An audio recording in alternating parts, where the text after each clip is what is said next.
Baik, selamat sore.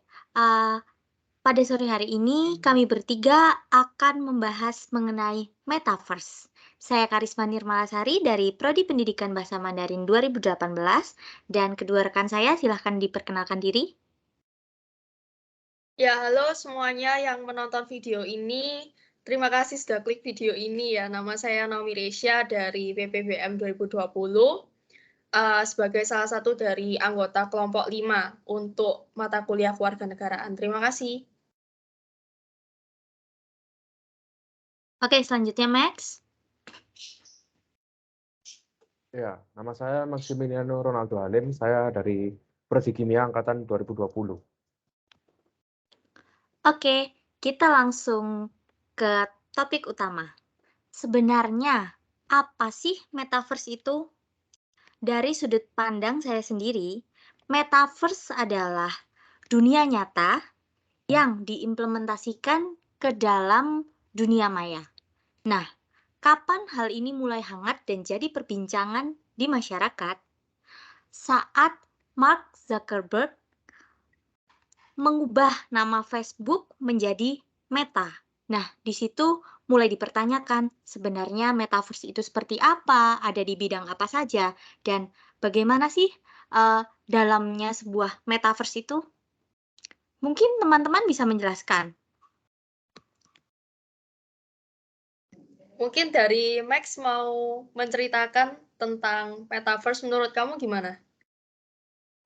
Oke, kita bahas ke konsep awalnya sendiri ya. Kan benar tadi kata Kak Karisma, bahwa sebenarnya Metaverse ini lagi hangat-hangatnya karena Mark Zuckerberg itu merubah nama perusahaannya yang awalnya Facebook jadi Meta. Dan dia ingin sekali untuk mengembangkan namanya Metaverse.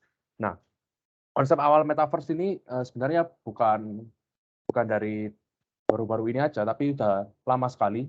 Itu awalnya disebutkan pada sebuah novel yang dikarang oleh Neil Stephenson. Nama novelnya adalah Snow Crash. Jadi itu novel pada tahun 1992. Nah, jadi yang dia katakan, si Neil Stephenson ini, dia mengatakan kalau sebenarnya metaverse yang ada dalam bayangannya dia itu adalah sebuah ruang virtual yang terhubung dengan internet dan juga realita. Jadi augmented reality based on real time gitu. Jadi di bayangan dia adalah kita semua pada dunia virtual itu akan memiliki avatar kita masing-masing dan kita akan melakukan interaksi di ruang virtual tersebut. Itu sebenarnya konsep awalnya dan dikembangkan lagi oleh Mark ini menjadi konsepnya menjadi lebih luas ruang lingkupnya. Kalau kita mengenal film kayak The Matrix ataupun Ready Player One, nah kalau di Ready Player One itu sebenarnya itu sudah metaverse ya, Ready Player One. Film dari Ready Player One sendiri itu sebenarnya adalah konsep nyata atau konsep yang sekarang kita kenal dengan metaverse sendiri. Apalagi yang dikembangkan dengan Mark Zuckerberg itu sebenarnya kalau saya bilang hampir sangat sama dengan yang ada di film tersebut gitu. Itu sih kalau dari saya. Coba kalau dari mungkin Naomi atau Kak Kar, bagaimana pendapat kalian tentang metaverse ini? Kak Kar mau bicara dulu? Mau Mungkin sharing? silakan. Apa? Oh, saya. Oke. Saya dulu ya? Oh iya, baik. Silakan. Oh iya, baik. Jujur saya sebenarnya bingung ya, mau mulai dari mana, karena Metaverse ini adalah kata yang akhir-akhir ini kita dengar dan menurut saya itu sangat-sangat luas dan fantastik ya, karena Metaverse ini kalau menurut saya itu sudah seperti gerbang menuju masa depan yang ada di film-film, kayak yang tadi sempat dibicarakan sama Max, film-film kayak The Matrix dan lain sebagainya. Kalau The Matrix mungkin saya nggak nonton ya, cuman saya pernah nonton salah satu film itu Divergent. Nah, saya baru nyadar waktu berpikir ternyata film Divergent, film The Matrix, dan sebagainya itu film-film yang memang sudah memprediksi masa depan tuh kurang lebih seperti apa, di mana kita semakin mengandalkan teknologi. Dan bahkan kalau sekarang kita hanya pakai HP gini ya, pakai HP, kita hanya bisa melihat ke layar HP, tetapi mungkin sekitar kita tetap kita berada di dunia realita. Nah, ketika berbicara tentang metaverse, bayangkan kita bisa masuk ke dunia yang ada di dalam layar. Dan ini sangat-sangat menarik sekaligus apa ya, keren juga iya, ada juga seremnya mungkin kalau buat orang-orang yang sekarang di masa sekarang kita mungkin belum bisa membayangkan metaverse ini akan jadi seperti apa nantinya. Nah, cuman kalau kita lihat-lihat untuk masa sekarang itu sebenarnya meski metaverse ini belum resmi benar-benar semua orang memakai, tapi sudah ada bakat-bakatnya ya, bakal-bakalnya tuh udah kelihatan. Contoh, kalian pasti teman-teman pernah tahu game Pokemon Go ya? Dulu sempat tahun berapa itu sempat viral. Nah, di game seperti Pokemon Go itu mereka sudah menggunakan teknologi augmented reality atau AR, di mana kita mengarahkan handphone, terus di kameranya kita kelihatan tempat aslinya, realita, tetapi di sana ada misalkan makhluk-makhluk yang dibentuk dengan AR. Terus kemudian contoh kedua, bagi teman-teman yang masuk ke dunia K-pop, kalau diamati sekarang itu sudah mulai bermunculan band-band yang mereka mengeluarkan album ya. Albumnya ini ada augmented reality-nya. Jadi ketika dibuka albumnya itu bisa ada jendela seakan-akan kita itu menuju dunia lain. Nah, ini menurut saya sangat menarik sekaligus menantang buat kita semua gitu. Itu mungkin dari saya untuk kesan pertama saya tentang metaverse. Nah, dari Kak Karisma, apakah ada tambahan? Terima kasih. Oke, saya tambahkan ya teman-teman. Yang menarik menurut saya dari sisi metaverse ini, pasarnya metaverse sendiri itu bukan untuk anak remaja ataupun bukan untuk anak yang sudah mengerti teknologi saja. Namun, anak-anak di bawah umur bahkan keponakan saya sendiri yang masih berusia 4 tahun, dia sudah mengenal dunia metaverse. Dari mana? Nah, kalau teman-teman tahu ada games yang bernama Roblox. Nah, dari situ saya baru paham bahwa, oh ternyata, teknologi dan kecanggihan, internet itu sudah sampai sejauh ini ya. Seperti yang disinggung Naomi tadi, saya kalau mau bilang itu metaverse yang sekarang itu next levelnya internet. Jadi sudah benar-benar di atasnya internet karena, dia larinya sudah kemana mana bukan untuk, menggabungkan orang-orang untuk berkomunikasi saja, namun bisa belajar bersama, bahkan belanja, dan masih banyak lagi. Pasarnya itu sudah bukan ke kita saja ya, tapi ke anak-anak kecil pun seperti itu. Saya lihat ya waktu itu tuh, keponakan saya yang masih 4 tahun ini sudah bisa memainkan Roblox, bahkan di Roblox itu kita bisa membeli semacam, kayak koin dan itu bisa kita buat beli loh. Misalnya, karakternya itu ingin memakai baju Adidas dan Adidas pun ternyata bekerja sama di dalam sana. Jadi tidak hanya metaverse ini tidak hanya sebatas internet yang dimainkan secukupnya, namun dia membranding semua brand di dunia untuk ikut bergabung bersama mereka. Yang menarik lagi, saya baru sadar, setelah saya melihat video metaverse, saya sempat bergabung ke dalam dunia itu. Kalau teman-teman tahu 2 tahun terakhir ada yang sedang hype aplikasi dengan nama Zepeto. Zepeto itu ada, kalau yang belum tahu saya mau jelaskan sedikit. Aplikasi Zepeto itu aplikasi mengenai ya hampir sama seperti Roblox, tapi ini lebih dipergunakan oleh anak-anak seusia SMA, kuliah, seperti itu. Jadi aplikasinya kita bisa membuat avatar kita sendiri, lalu di sana kita bisa bergabung ikut community. Seperti semisal saya suka olahraga, saya bisa ikut bergabung di komunitas olahraga melalui Zepeto. Lucunya, di Zepeto, kita juga bisa punya sosial media. Dan saya sampai terheran-heran, wah sejauh ini ya ternyata metaverse itu mempengaruhi kehidupan manusia di zaman sekarang. Bahkan karakter yang saya buat itu menurut saya benar-benar mirip dengan saya. Kan bisa dibilang rambut saya ini kan modelnya peek-a-boo ya. Jadi ada semir warna merah di bawahnya. Saya itu bisa membuat karakter itu di dalam Zepeto. Benar-benar menarik. Dan saya sampai sempat tergiur ya, sampai lupa kalau dunia saya itu ternyata sangat menarik di dalam sana. Seperti itu, kalau dari sudut pandang saya. Mungkin ada yang mau menambahkan? Ya, untuk Zepeto itu memang saya sempat dengar-dengar sih, Kak Kar. Dan bahkan saya tahunya tuh dari mana Zepeto. Pertama kali saya tuh tahu gara-gara, nggak sebut merek ya, tapi salah satu grup K-pop terbesar yang ada sekarang, itu pernah membuat dance practice ya, kayak video dance. Kalau sebelum-sebelumnya dance-nya itu, ya namanya orang ya dunia nyata aja, dance biasa. Tapi dia itu bisa membuat dance practice dengan posisi avatarnya Zepeto. Jadi bukan orang aslinya lagi yang dance, tapi malah avatar. Nah, ini menurut saya cukup menarik ya. Kadang saya berpikir, gimana ya caranya itu mereka di dalam Zepeto itu benar-benar gerakannya itu istilahnya luas banget, persis sama kayak seakan-akan manusia. Ya, itu salah satu yang saya tahu tentang Zepeto sih. Kalau Max pernah dengar nggak tentang aplikasi Zepeto ini? Lumayan hype sih. Kalau dari aplikasi yang namanya Zepeto sebenarnya, bisa dibilang apa ya, saya sendiri, tahu tapi apa, tidak terlalu tertarik dengan aplikasi tersebut. Karena sebenarnya aplikasi itu, kalau saya dulu main game itu, namanya, saya sebut merek aja Nintendo. Nintendo itu mereka sebenarnya sudah membuat, avatar yang hampir sama sebenarnya untuk, pada aplikasi Zepeto ini.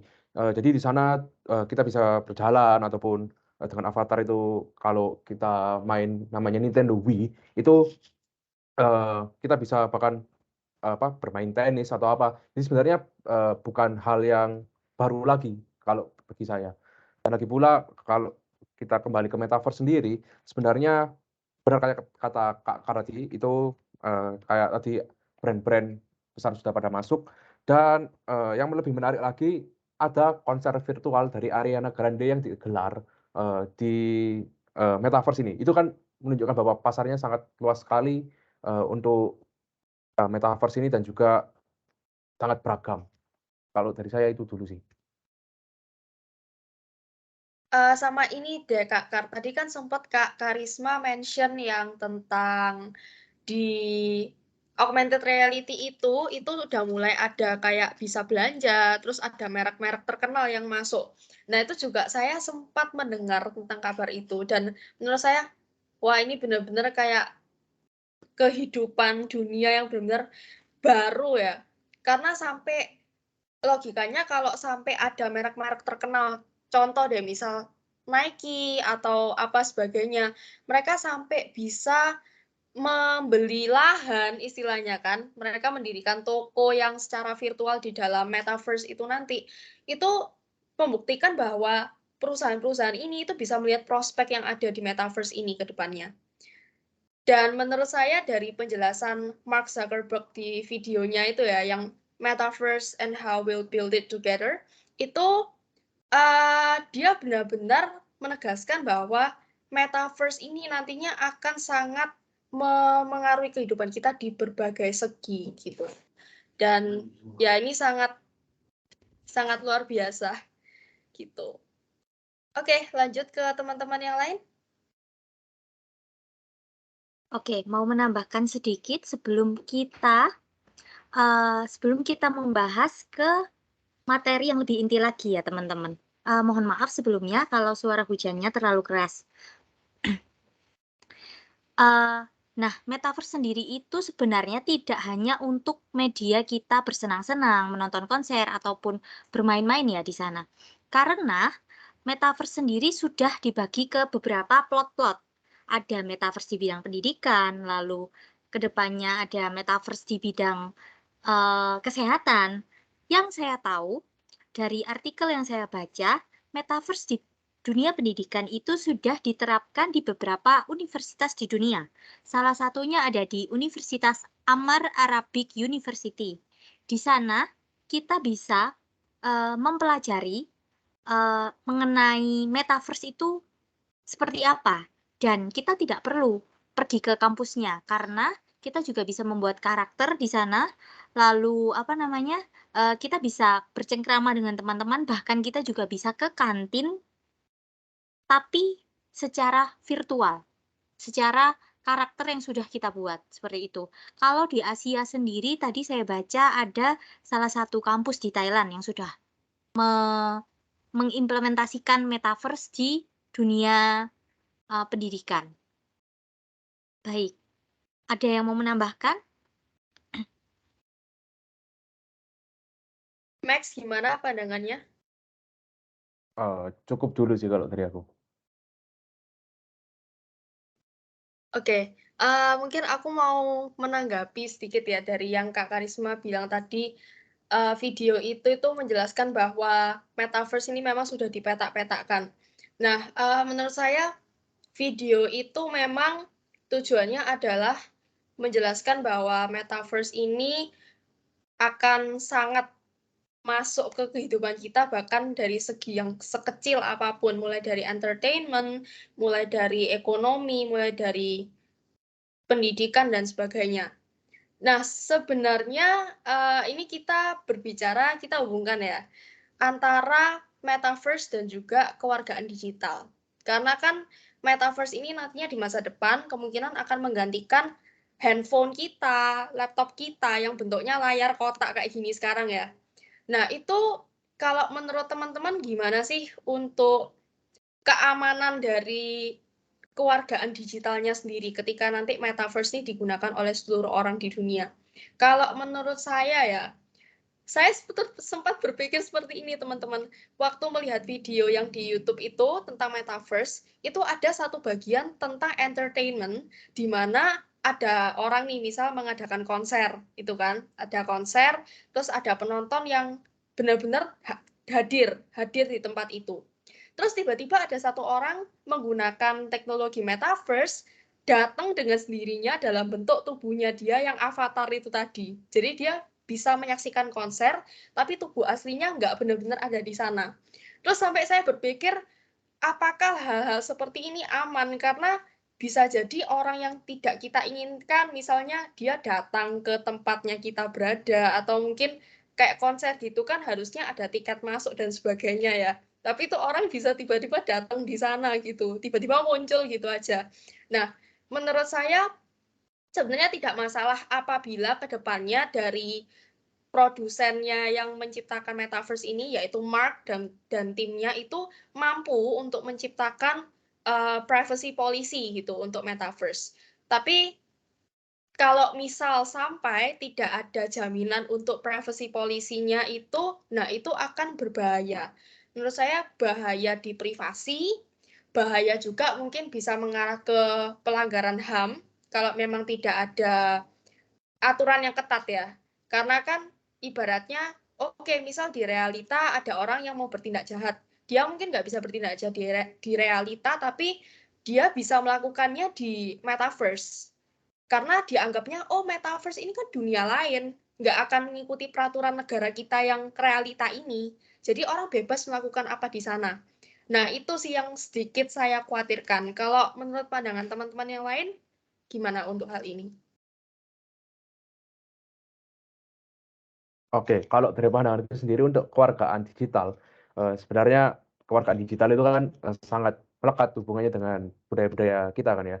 Tetapi di dalam metaverse, seperti yang tadi Nomi katakan, eh, regulasinya masih belum jelas tentang peraturan-peraturan apa saja yang akan ada di metaverse. Karena sebenarnya kembali lagi metaverse sendiri masihlah sebuah gagasan atau masih sebuah rencana masa depan yang kita tidak tahu apa yang akan terjadi ketika itu sudah sudah lumrah di kehidupan kehidupan sosial kita. Nah, permasalahannya adalah seperti tadi regulasi. Nah, ketika regulasi eee, tidak pasti dan tidak ada kejelasan tentang eee, kita bicara saja tentang freedom of speech ya. Kita kembali coba ke sebuah platform di mana kita bisa mendapatkan freedom of speech. Contohnya kita bahas pakai Twitter saja lah.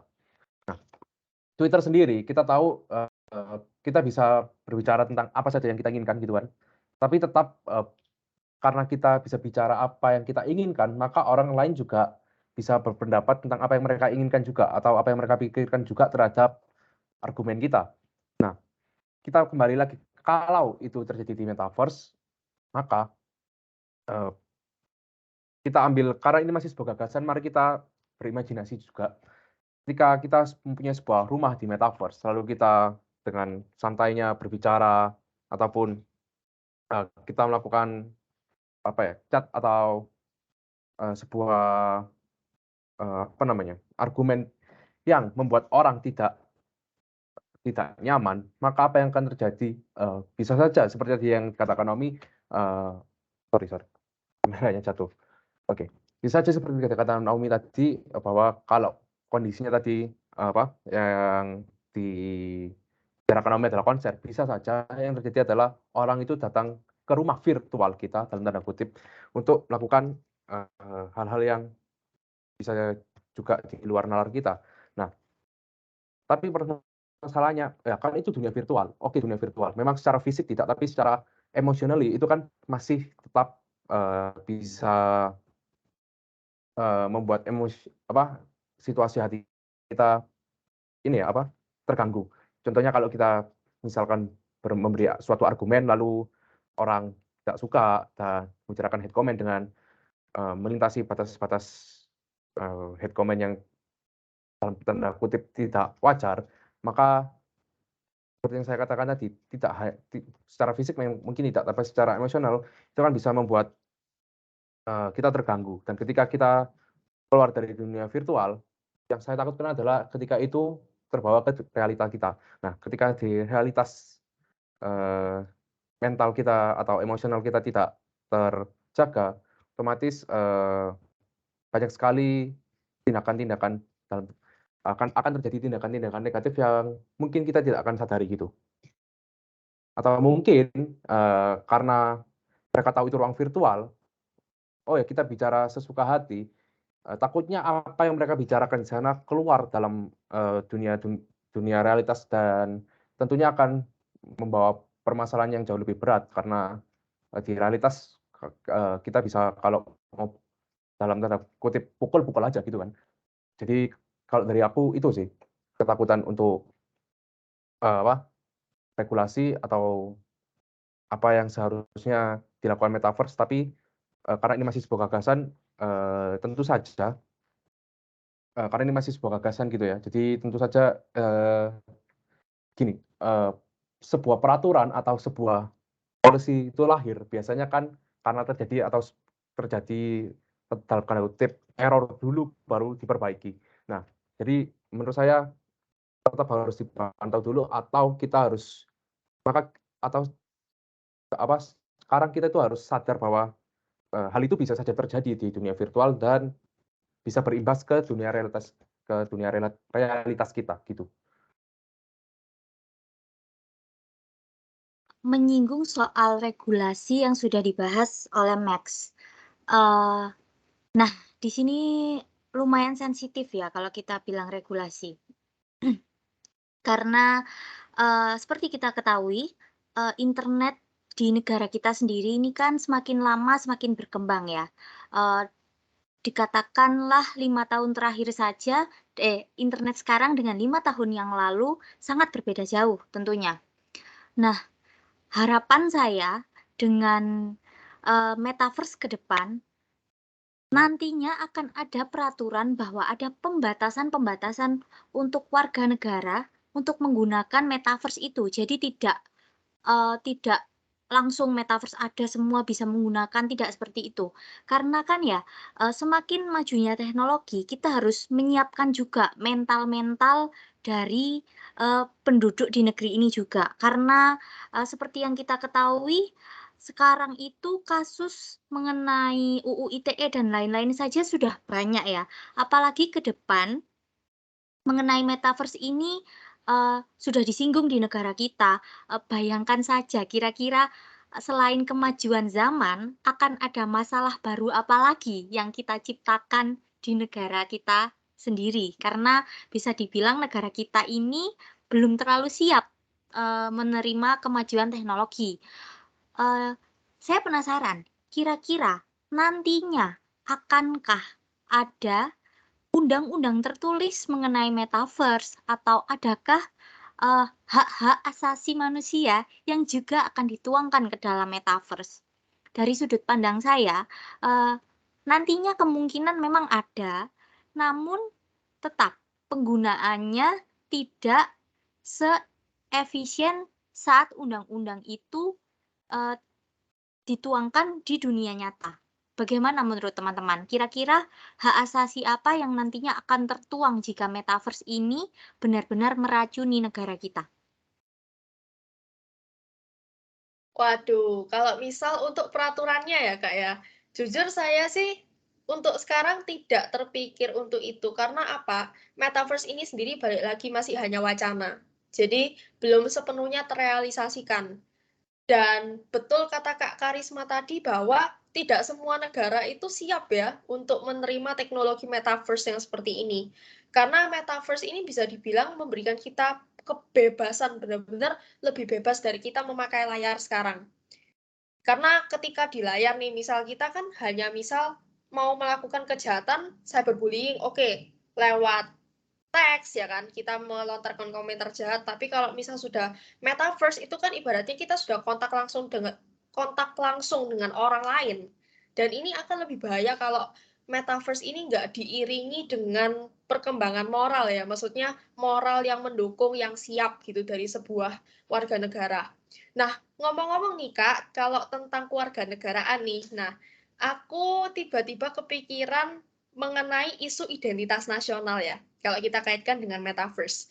Sekarang bayangkan gini, kalau di metaverse itu kita seperti kita lihat di video YouTube-nya itu, kita tuh bisa kemanapun ibaratnya pakai pintu kemana saja, kita mau teleportasi ke sana bisa, kita mau pindah ke sini bisa, gitu kan. Semaunya kita seperti itu, semudah itu, meskipun dalam bentuk avatar. Nah, bayangkan ketika kita ambil contoh negara kita ya, di mana ada orang-orang yang misal menggilai suatu budaya luar gitu kan, kita kan ada nih yang namanya krisis identitas nasional. Nah, ketika nanti ada metaverse dan teman-teman itu dibebaskan untuk ke negara lain, katakan misal bisa ke negara lain gitulah. Nah, apakah nanti ketika mereka bisa kontak dengan orang negara lain, ke negara itu secara langsung, secara bebas, apakah nggak akan tambah nih krisis identitas nasional? Akhirnya kayak melupakan negara Indonesia ya, karena bisa pindah-pindah seperti itu gitu kan. Sedangkan saat ini pun krisis identitas itu sudah sangat terlihat, padahal posisi kita belum ada metaverse loh di sini. Kita masih mungkin cuma bisa nyari info tentang negara lain dari layar aja. Itu aja udah kayak gini kan sekarang. Apalagi kalau kita bisa pindah-pindah. Ini cukup saya takutkan sih sebenarnya. Nah, saya penasaran untuk pendapat teman-teman yang lain mengenai identitas nasional ini bagaimana teman-teman?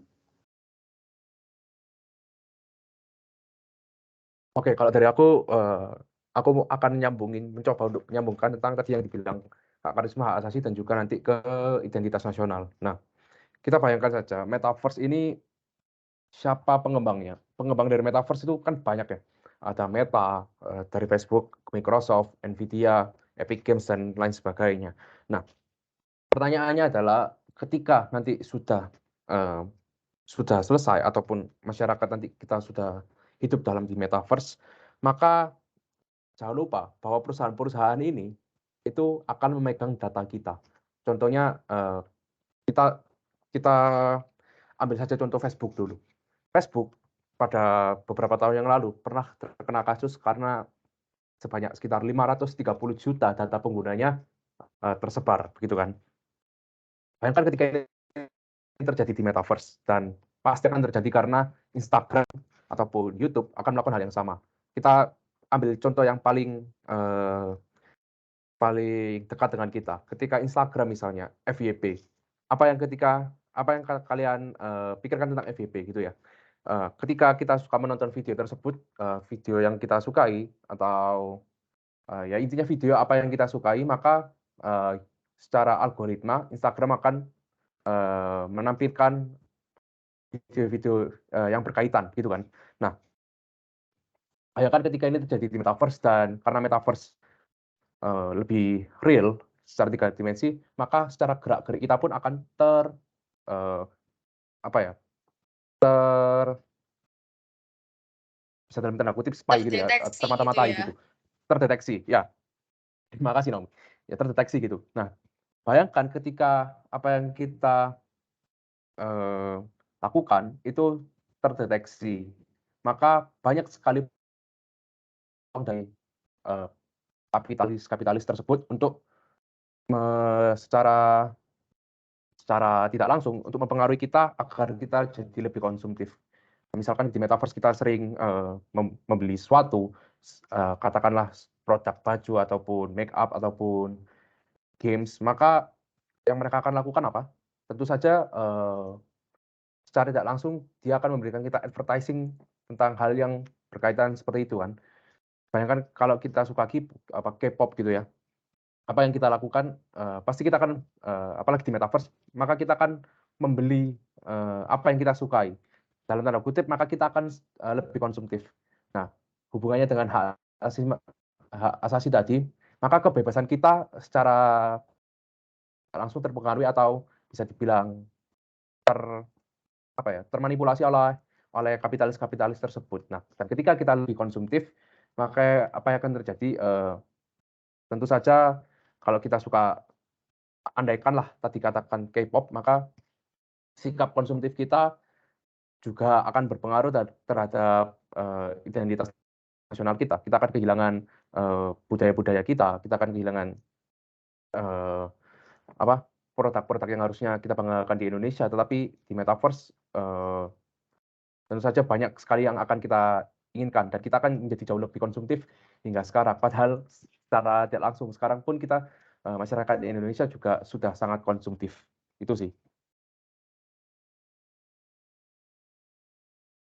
Dan secara tidak langsung tadi, kita juga karena data kita tersebar, maka, pihak-pihak kapitalis tersebut akan, membuat brand-brand masuk untuk, apa, mengiklankan produk mereka di metaverse tersebut dan juga secara tidak langsung kita akan menjadi, apa, tanda kutip "produk digital" gitu.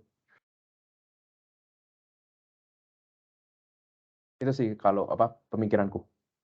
Oke, terima kasih Max. Mungkin saya mau menambahkan sedikit mengenai identitas nasional dengan metaverse.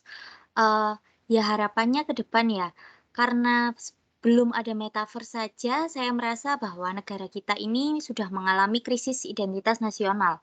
Eee, hal kecil yang mau saya bahas adalah sekarang siapa anak-anak, sebelum anak-anak kecil zaman sekarang ya, siapa yang benar-benar mengikuti tentang negaranya seperti presidennya siapa, lalu, eee, mengenai undang-undang itu apa, menurut saya itu sangat sedikit. Bahkan hampir bisa dibilang sudah banyak yang tidak tahu. Saya tidak membicarakan kita, tapi generasi-generasi di bawah kita. Saya merasa dari situ saja, kemajuan teknologi ini sudah sangat mempengaruhi generasi-generasi di bawah kita. Jadi saya berharap jika nanti memang wacana metaverse ini disampaikan dan direalisasikan, regulasinya itu harus benar-benar jelas. Jadi jangan sampai dengan adanya kemajuan zaman, maka akan menjadi ada merusak negara itu sendiri, seperti itu. Lalu sebentar, saya lupa mau menyampaikan apa tadi. Eee, yang mau saya sambungkan lagi adalah mengenai, metaverse dengan budaya. Menurut saya, tidak semua hal nantinya itu akan cocok dengan metaverse karena, eee budaya jika dikaitkan dengan teknologi, lalu, disatukan dengan metaverse, lalu nilai apa yang akan kita lihat nantinya? Karena kan untuk menikmati sebuah budaya dan untuk menikmati sebuah, eee, istilahnya sebuah karya dari negara itu sendiri, itu lebih baik dan lebih bisa dinikmati jika itu dilihat secara langsung ya. Jadi saya berharap ke depan, budaya tidak terlalu ikut masuk dan campur aduk di dalam sebuah metaverse ini. Seperti itu. Apakah teman-teman ada yang mau menyimpulkan atau masih mau dibahas lagi lebih panjang? Gimana dari Max? Mau Kita bahas nambahin lagi sedikit aja mungkin? ya. Kalau tadi Kak Oke. Karisma bilang budaya jangan sampai masuk, kalau menurutku itu seperti tadi yang sebenarnya sudah kita bahas, saat K-pop ataupun tadi konser-konser sebenarnya budaya sudah masuk ke dalam metaverse dan intinya kembali lagi kepada sikap atau perilaku apa yang harus kita lakukan sebenarnya agar tidak terjadi polarisasi yang terlalu besar di di Indonesia tentunya. Eee, kecuali kalau polarisasi itu menguntungkan kita, tapi sepertinya dengan sifat dan sikap masyarakat kita, sepertinya polarisasi justru akan membuat budaya kita lebih, lebih turun sepertinya. Mungkin itu sih. Ya, sama mengenai identitas ini ya, Kak Karisma sama Max ya. Menurut saya metaverse ini memang benar resikonya itu cukup besar apabila tidak disertai dengan kesiapan dari warga negara. Nah, selain nantinya bisa menyerang identitas nasional, jadinya tambah krisis. Yang lebih seremnya lagi adalah bukan hanya krisis identitas nasional, tapi krisis identitas pribadi. Kenapa saya katakan gini? Bayangkan saja ya, saat ini itu sudah banyak mental health, ya sakit mental dan sebagainya yang disebabkan oleh sosial media. Hal-hal yang disajikan di sosmed kita sekarang ini itu sudah semakin segala hal unsur-unsur yang tidak baik, termasuk konsumerisme, termasuk materialisme, itu semua sudah, terutama anak muda itu sudah sudah toksik gitu loh, sudah benar-benar kita itu diracuni sebenarnya. Nah, ini menurut saya akan mengakibatkan nantinya anak muda itu semakin tidak bisa menghadapi realita. Karena apa? Ibaratnya sudah keenaan di metaverse. Itu kan ibaratnya dunia lain. Nah, tentu nantinya kalau saya melihat arah negatifnya adalah ketika ada kaum muda yang dia itu tidak senang dengan realita hidupnya, tidak mampu menghadapinya, tidak kuat mental, dia akan cari pelarian dengan ke dunia metaverse ini. Nah, di dunia metaverse ini dia mungkin senang-senang dan sebagainya, tapi untuk efek buruknya adalah dia tidak mampu menerima realita yang ada. Dan ini akan sangat berdampak buruk dengan kesehatan mental orang-orang. Gitu. Jadi memang untuk penggunaan metaverse yang berlebihan itu akan sangat merusak menurut saya, toksik, karena akan membuat kita jauh dari kenyataan, menghalu gitu ya ibaratnya. Jadi memang benar-benar harus digunakan sesuai takaran yang pas dan juga harus dengan kedewasaan minimal supaya tidak menjadi toksik gitu. Ya, pada akhirnya menurut saya setiap teknologi baru itu ada plus dan minusnya. Di samping sisi negatif juga tentunya ada sisi positif ya. Metaverse ini akan membantu kita dalam hal setiap segi kehidupan, seperti yang ada di video YouTube itu, bisa bantu kita kerja, meeting nggak harus ke tempat yang sama, bisa langsung ketemuan dalam waktu singkat. Mungkin dalam entertainment kita bisa konser sana-sini tanpa perlu transportasi dan sebagainya. Ini adalah sisi plusnya kalau kita manfaatkan dengan baik. Terakhir dari saya seperti itu. Silakan buat teman-teman yang lain, apakah ada lagi?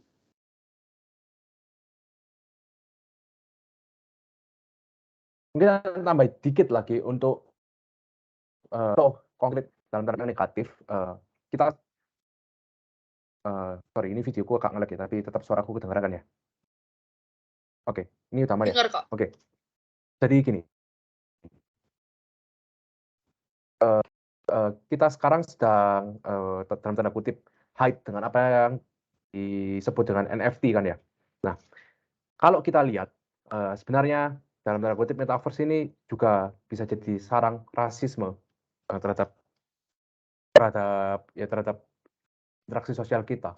Kalau kita lihat, salah satu NFT yang besar, contohnya CryptoPunk namanya, bisa dilihat bahwa di sana itu NFT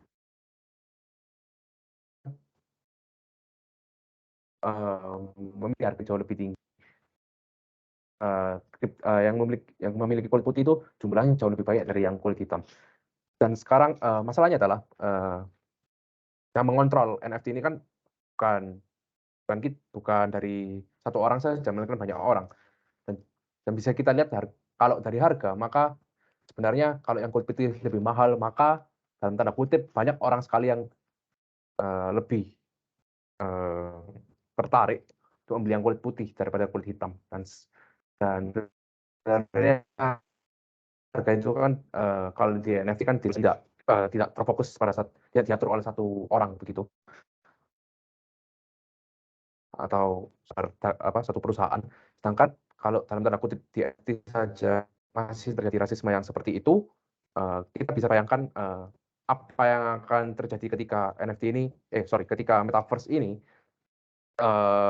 menjadi lebih luas dan ranahnya menjadi lebih global. Itu sih contoh negatifnya. Tapi kita tetap memiliki gagasan yang positif bahwa ketika dengan regulasinya yang jelas dan juga regulasi dan juga peraturannya memihak, maka sebenarnya ini bisa dijadikan sarana bagi kita untuk memperkuat pendidikan kita ataupun juga mengajari tentang budaya-budaya Indonesia dan juga memperkenalkan budaya-budaya Indonesia secara global dan tentunya masif begitu. Mungkin kalau dari aku itu dulu.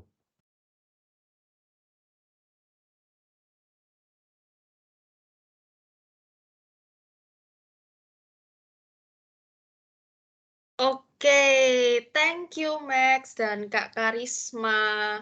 Ini terakhir dari Kak Karisma udah nggak ada juga? Atau masih ada tambahan? Udah nggak ada ya? Baik, kalau sudah nggak ada, saya rasa cukup sudah untuk pembahasan kita kali ini tentang bedah film dokumenter Metaverse. Tidak terasa sudah 30 menit lebih ya kita berada di sini mendiskusikan tentang Metaverse dan dampak-dampaknya. Terima kasih saya ucapkan buat semuanya yang telah menonton video ini. Kami dari kelompok 5 mata kuliah kewarganegaraan pamit dulu, undur diri. Terima kasih dan sampai jumpa teman-teman.